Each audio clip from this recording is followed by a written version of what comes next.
Plumberinos, do you want to make a 3-loop bow with us? That's what we're about to do. We're going to take it step by step and make it super easy. The 3-loop bows add a lot of movement to your piece, and so that's what we're going to do today. So I'm going to start off just by dovetailing this first cut, and you make that little V cut in the end. And I'm going to do about 24 inch tail just to get a lot of momentum.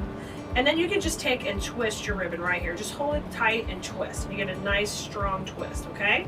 And then hold that with 2 fingers.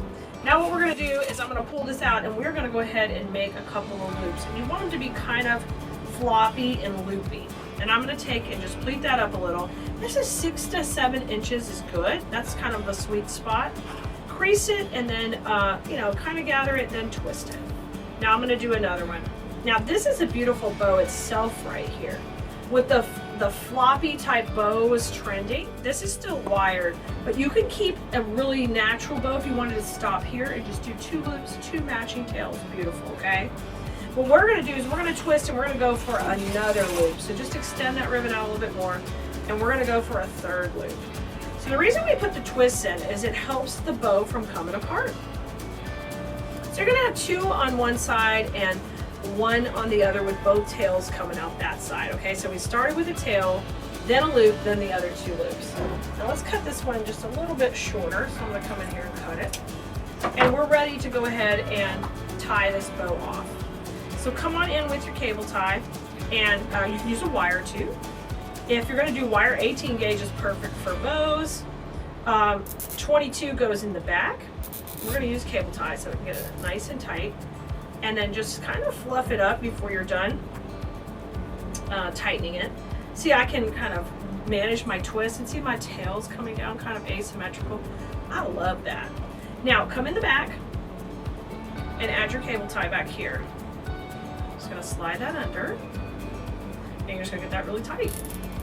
Really tight. And that's why I like cable ties with like this jute ribbon, because they can get tighter than a wire. Okay, now take and let's fluff it out. Let's have these 2 kind of trail down together really pretty. And because this is wired, look how I can fluff it all up. All right, and then we'll be putting this in our wreath. The only thing you want to do is, if you don't have a flower to cover that center, the easiest piece of ribbon I put in there is I just cut my own. Just take and cut. Don't go too short, even though you don't need a lot. It's hard to manipulate it. So go about 10-12 inches, cut you a little strip. And I just fold it to the width I want it. And that also cleans up any rough edges, just like that, okay? And just run that down the center and you get a really nice trimmed off piece. Now, rotate this to the back though. This little nub has to go to the back. Should have done that first. So let's take it, tie that. And I just slide that off the table. And now none of the loose ends are gonna fray on that ribbon. Look how pretty, right in the center. Now come in and pop a couple of knots in.